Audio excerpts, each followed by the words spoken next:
Cole, you ready for a little crossbar challenge? Yeah, let's do it. All right. I just fair warning, everyone has chosen you to literally demolish me. So no pressure, no pressure. I'll tell you what, though, I hear your record's pretty good, so it's decent. It's gonna be a challenge for sure. It's been pretty poor lately. You want to go first? Yeah, I can go first for sure. Right. I like this.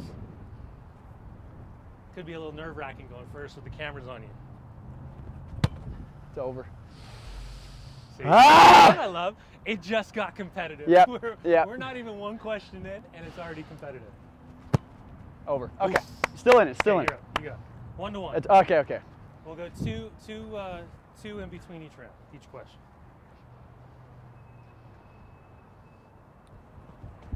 It's over again. Oh, man. It's really the battle of the loud, bright boots today. That's all right. That's all right. Okay. Cool. A young kid, you grow up in the soccer hotbed, which is St. Louis. You have an incredible amount of success. You find yourself in that situation where you virtually get to choose where you want to go to college. You choose Duke. Now, historically, Duke has been unbelievable in soccer, but there's also that huge education component. Was there one reason or another why you chose that school? Because it's got the mixture of both to really be ideal for a young kid.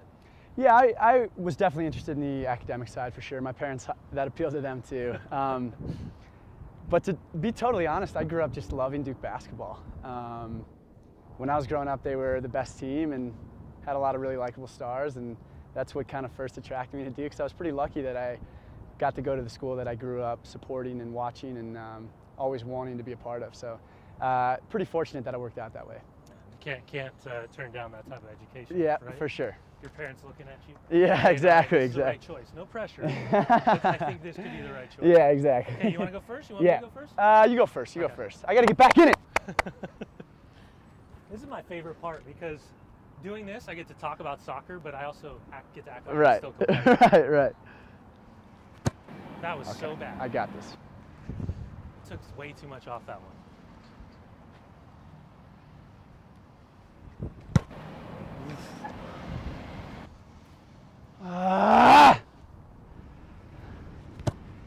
Gotta take account. Low level right now, really low level. Now let's change it.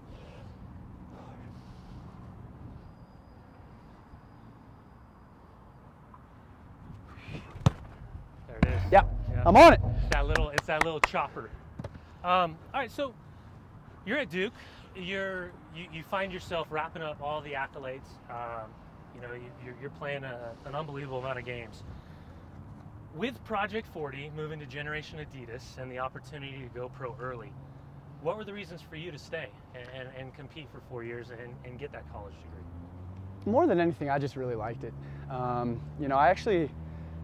Certain players, college soccer might not be a great fit for them and might not benefit them that much, but I think for me, I actually really got a lot better in college soccer. I was able to really get a lot more athletic, get a lot more fit, stronger, some of the things that college can offer. So obviously with the way things are changing, less kids go to college, more kids leave early, but for me, it was actually pretty beneficial. So I really enjoyed my time there. I don't think people realize how competitive ACC and the Southeast is. And we're always talking about getting kids high-level games, getting them high-level training sessions.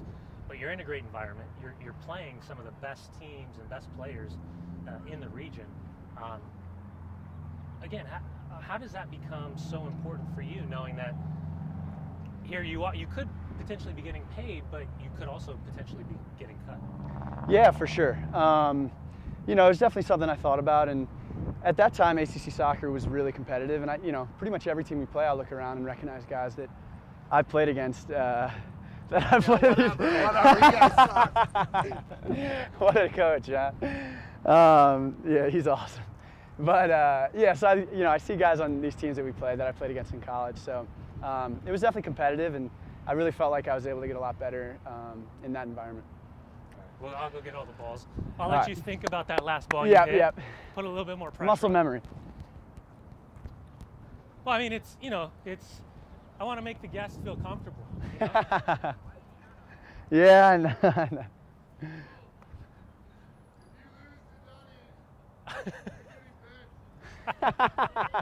No pressure. I like that. No pressure. Here, I'll take it. Oh, no problem. That was so bad. So bad. No, it wasn't. No one saw that. Cameras weren't looking. Nope, no one saw it. Didn't happen. You did, and you just kicked the ball an extra 30 yards. All right, 1-1. Yeah, 1-1, 1-1. You want first or second? I'll go first. I'll go first. See, now the confidence is just boiling over.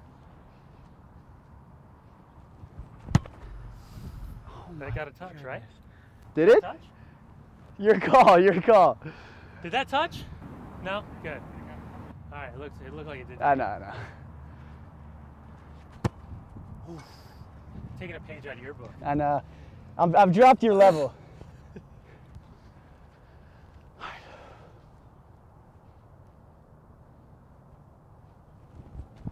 That's terrible. No! It's low level right now. Yeah, it is. That's why when Ned and I played, one of us was bad and one of us was just a little less bad. Yeah. All right, so fast forward 4 years. Yep. You get drafted. You end up with the Columbus Crew. For those that don't know, at the time, Columbus was a part of CONCACAF Champions League, going into the quarterfinals. You knew early in preseason there was a chance. But I don't think a lot of people realize, a lot of the common fans realize that your first game for Columbus Crew was at Rio Tinto Stadium, was against Real Salt Lake. Now as you look back, what were those moments like? What was that 90 minutes like for you? Well, we played them first actually in Columbus, and it was like 10 degrees and the field was frozen. And we tied them, and we weren't confident, but we sort of thought these guys, aren't that good. And this is when they were in the midst of, basically being the best team on the continent and best team in MLS. And, so we didn't really know what to expect. We had a lot of new guys, and we came here and got crushed.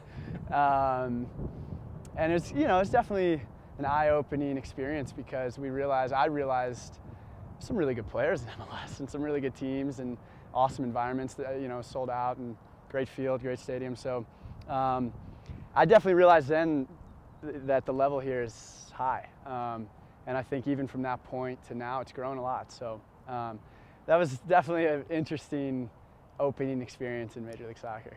Yeah, it wasn't that much warmer here than it was. Yeah, I know. And the field wasn't much better either. All right, you want to go first? I got to give it back to you. Okay, I like it. This wind's playing trick. Are you guys going down? Now, here's the ultimate skill check for you. Wind? They're going to lay down. Oh, shit. Ready? Someone almost hit you. Who almost hit you? No, it was Alexi. Lexi almost hit him. Lawless? Yeah. You play with him here? Yeah, I beat him. Really? Yes. Good. Right? Got it. Ah, that looked good right away.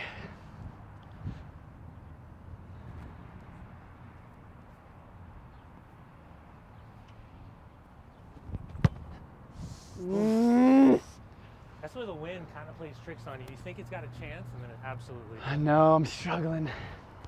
That one hurts. That one hurts. That was a touch. Give me that 3-1 All right, must lead. make. Give me that 3-1 lead. Whatever you do, don't look at Sam and how good looking he is. Don't let that distract you and the camera.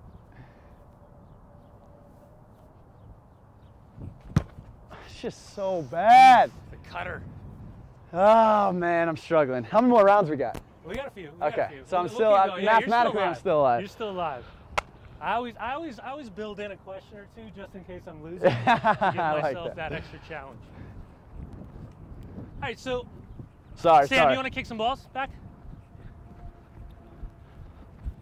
Oh.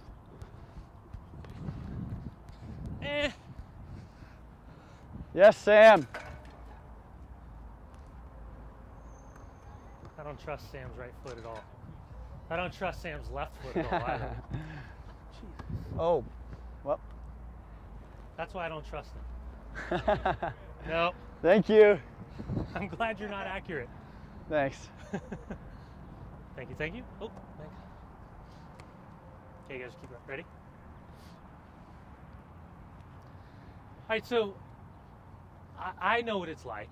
I try to convey to the fans what this is like, but you know, for younger players, especially when you're a midfielder, I keep saying it's the toughest position in the league. Everyone says goalkeeper, and because you're only competing with one person, but the problem for an American midfielder in Major League Soccer is that if you're not on a successful team, if you're not making the playoffs, and you are a valuable piece, if you can play, there's a chance that you're either going to get traded, you're going to get released.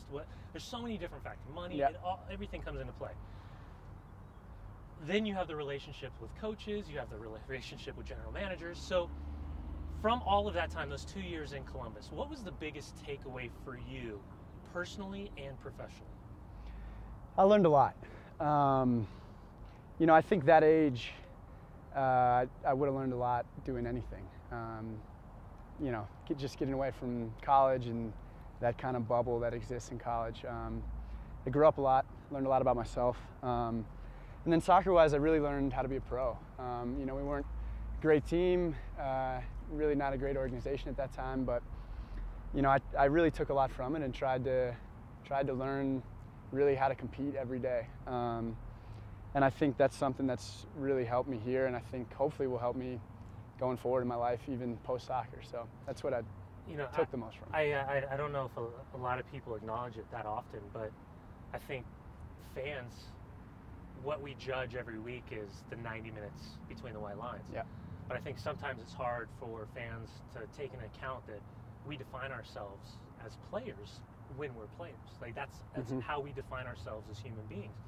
And if things aren't going our way, if you're not playing consistently, or you know you're not playing as well as you want, people don't realize psychologically. Yeah. Sometimes that's really difficult. I mean, injury's one thing, but when you're healthy and you're not playing, that kind of makes it a little bit more difficult to do. Yeah, it's really hard. It's probably the hardest thing, you know, a soccer player can experience is how to stay confident and stay hungry and stay competitive and engaged when you're not playing. Yeah. And that's something most young American players in MLS have to experience at some time. And I think you learn a lot about people in the way that they respond to that. So yeah, I mean, and there were times in Columbus when I wasn't playing at all, and it's really, really hard, and it's terrible. But you know, I learned kind of how to handle adversity and persevere, and basically just keep fighting. And you know, those lessons I learned, I think, have really benefited me here. There's nothing like that drive out to Obed. Yeah, that's right.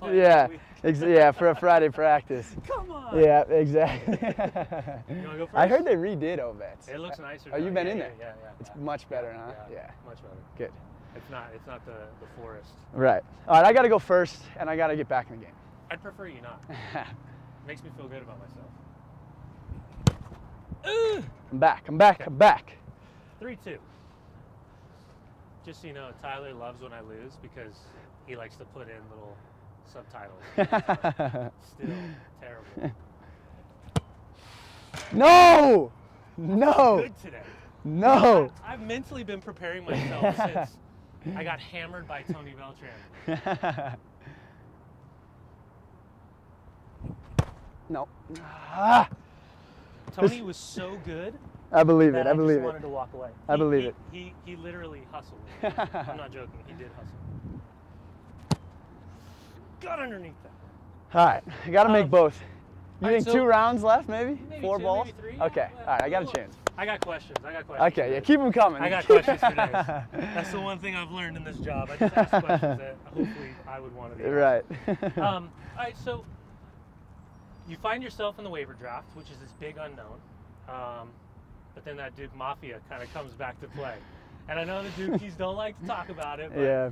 you know, Robbie Russell, Garth Lagerwey, Jason Christ, yourself. I mean, that's one of the positives about staying for 4 years is that all the Duke alumni kind of know who all the players are. And so even if something happens in this league, there's kind of that relationship amongst coaches, players, friends, alumni, where they can get a read on who you are as a person. There's no doubt who you were as a player. So as you come to Real Salt Lake, you can play at pretty much any part of the diamond. You know it's a diamond. But what was the perception of what this group was like, what the locker room was like? Because guys talk. What was that like when you were coming in, knowing that highly competitive environment, some really good players, really good people? I mean, how do you navigate those early days of training? I think the perception of Real Salt Lake is a really good one around MLS, but I don't think people really understand the kind of locker room that exists here. I think people know, play incredible soccer, great fan base, great stadium, very successful winning team. But the thing that surprised me the most was the way these guys interact with each other, the way they treat each other, the way they care about each other. And I think that's what's really unique about this place and really special about this place. So that really took me by surprise. People treat each other here differently than they do in other organizations. I'm sure of that. So, I picked up on that pretty early on, and then from that point, it was really just happy to be a part of it. And it's been an awesome experience, even with some setbacks, but really cool experience since that point. You're setting up for the perfect transition. You dropped the Helping word you out setback. here, yeah. I think you got a future. Yep. Let's talk about a setback. So your debut start on the road at FC Dallas. Guys are missing because of the national team. Josh Saunders gets his debut. Holmes Garcia comes off the bench for you. You end up getting a concussion. I've had 6 concussions. Yeah. I know how difficult they are to deal with. I know how sensitive your entire world becomes with this brain injury. But it took you a long time. Yeah. It did take you a long time to recover. Yep. How dark was that time for you? How difficult was that time for you to overcome, knowing that you had finally gotten that opportunity that you wanted and you trained so hard for? Yeah. And then you find yourself not even being cleared to practice. Yeah, it's hard. Luckily, we have an incredible training staff here and was able to really lean on them. But, there were times when I was starting to think post-soccer. And that's really hard because this is a game that we all love and we've been playing for so long. But I definitely, started to think, what do I do from here? And it did take a really long time to recover, but luckily I finally turned a corner and was able to come back for the second half of the season. But yeah, particularly with a brain injury, it's easy to go to a dark place. So I really had to try and really, really push myself to stay positive and stay happy and stay engaged with the team and the locker room here. Yeah. All right. You want to go first? Yep, I got it. It's good to see that protocol. That definitely, those concussion protocols weren't around. I know. You probably were back out there, right? Yeah, we were back out there. Yeah, right. Nope. Ah! That could be it. He's locked in. Shoot.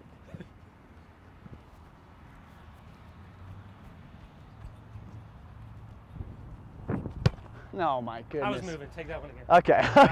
I'll take anything I can get at this point. I thought about that as I ran in front of you. I was like, I just stepped in front of his putt. No, that had nothing to do with it. I'm not seeing it. All right. Try to change the strategy. That wind almost change the strategy. It's not working. Wind almost got it. Oof. All right. All right. So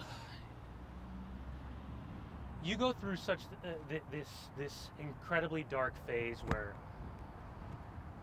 I say that only in terms of I know what it's like with a concussion, and I know you're literally waking up, and however you feel that day, it could be a headache, it could be light sensitivity, it could be anything. Anything could be a trigger for you. But fast forward to the end of the season, you come in and you make a huge impact for this team. What was it like for you the moment that ball squirted out to you in Portland? You just come on a few minutes earlier. You end up scoring such a huge goal for the club in that moment, a goal that was so vital against a team that last year everyone thought was one of the better teams in Major League Soccer. I remember doing the post-game interview with you, and the look on your face, it was just like, it was joy, it was relief, it was every emotion you could possibly want for a player. What was going through your mind in that split second when you start to recreate what happened in that bang-bang play? I think before I went in, even though I was going in and we're down a man, I'm going in and outside of the diamond, I always feel like I might score that goal. So I felt ready when the ball popped out to me, but that's something I really try to envision a lot is scoring meaningful goals, even though I'm not a forward and I'm really more of a defensive player. But I think I'm capable of scoring really big goals. So that's something I, think about, envision, dream about. Maybe I should have been a forward. We all probably should have been, right? Yeah. But so yeah, I was ready for the ball to come out to me. I didn't hit it very well, but it was a cool moment. And really with this team, it's a different feeling when you score or have success, because you feel like you're helping a club and an incredible fan base achieve something more than just personal success. And that's really a feeling that I haven't had much of. So, to be able to contribute for something bigger than yourself is a really cool feeling. All right, so fast forward from last year through the offseason to today. People forget that you kind of push your Dunny Alvarez to the bench, that whoever, I guess the easiest terminology is like Kyle's, who's going to play if Kyle's gone or suspended or injured, whatever it may be. But that's a very specific position. It's a very difficult position. You've got to be very cerebral in what you're seeing, how you're moving, the decision making, all those things. I think that's lost because Kyle's been doing it for so long. When you come in, you get your chance. You know it was coming. It's the first 90 minutes that you played in a long time. It's the first start on the season. What's going through your mind? Because from the outside looking in, I'm looking at how simple you play, and not as a disrespectful comment, but it's the simplicity, it's the movement, it's the passing, all of those things, to where you know that your main focus is, I just got to be that pivot guy offensively, and defensively I got to make sure that I'm shielding my back four. Yep. It is a difficult position, and it's a really cerebral, intellectual position, which I definitely enjoy. It's a thinking position, and you kind of have to be ahead of the play, or you get exposed. And the times you're not, everyone sees it. So I like that part of it and that challenge. And obviously Kyle does it the best of anybody in the league and has done it for a long time. And I wasn't expecting the first game. I wasn't trying to put too much pressure on myself to, be Kyle. So I just wanted to do what I know I can do, and hopefully I'll keep getting better every game from here. I definitely couldn't play that position because my Cal State Fullerton education, it didn't mean that much as opposed to your 4-year degree. Yeah, but I'm sure some of the best defensive midfielders in the world don't have college degrees, right? Dukies. Yeah. Dukies. All right. I got to get, you go first. You go first. Okay.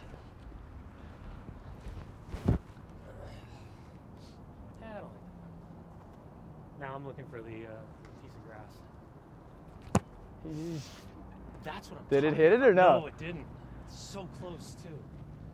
All right.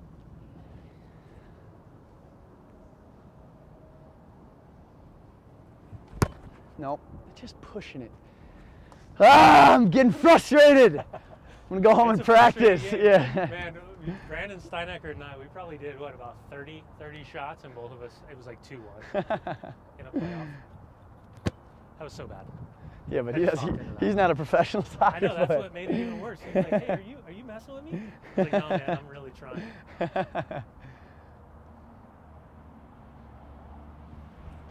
Now it's in my head. It's hard not All right, we might need to end this. Yeah. One more round. Yeah. All right, so what's the future? I mean, we never want to look too far ahead. I'm not saying outside of the club, but what's in the short term and the long term for the rest of the season? What does this look like in your mind as you visualize what the rest of the season looks like, and what's the ceiling for this group?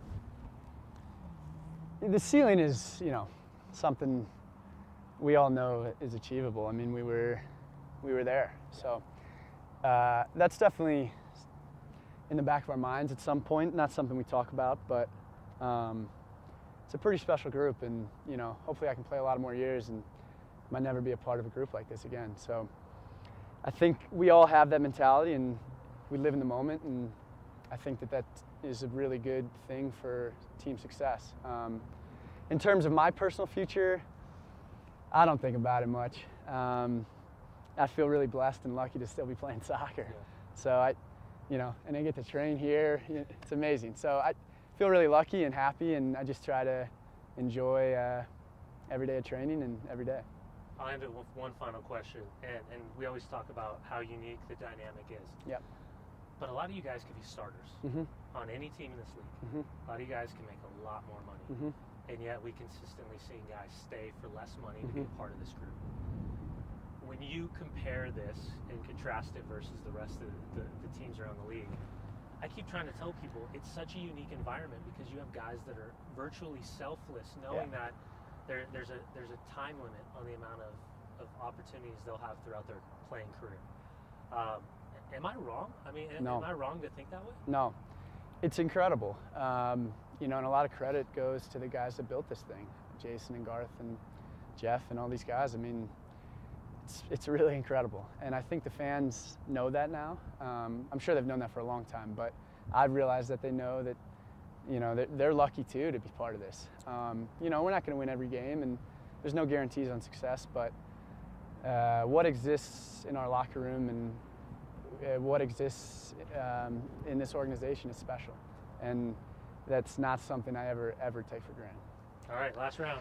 All right, I got to hit one. No I got to hit pressure. one, or else I'm gonna be depressed all day. Might just kick it as hard as I can. Kick it, Sam. He's Yeah. not looking. Should I? He's No. just tweeting. He's just tweeting. No. Oh. God.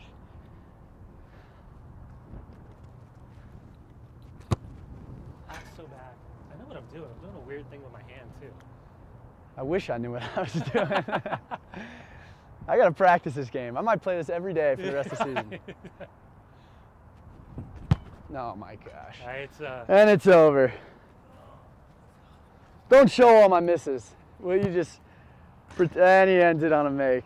I appreciate it, man. Yeah. Thank you so much. That was really fun. Thanks, Appreciate Steve. Sorry it wasn't a better more competition. No. Listen, it's just, we always talk about it. It's just fun to be able to do interviews like these. Yeah, it's where cool.